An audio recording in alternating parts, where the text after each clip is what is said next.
This is Cinderwing 3D's Autumn Dragon, and it looks killer. Let's get it off the build plate. It's got leaves and twigs and pine cones, and I love how these articulated models move. And you know, I'm a huge fan of the rainbow filament. So this is Hatchbox Dark Rainbow, which I did a video on just a few days ago, and some of you said, hey, that's no longer available. There's one of these left with 3D printing El Paso if somebody wants to grab it. But other than that, people said, what are other filaments that we could use that would be similar? I have two options, and they're both available for sale, at least on US Amazon, hopefully everywhere else, and they've been around for a long time. The first one is IEMAI, and this is just called their rainbow, and you definitely can tell it's a darker rainbow.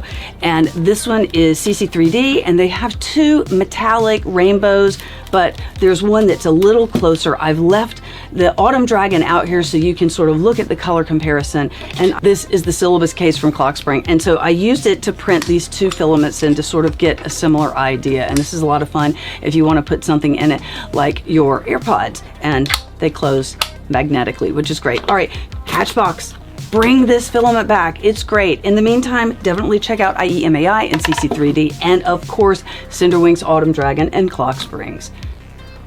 I forgot the name. Clocksprings syllabus case. Got it. Yeah. Syllable.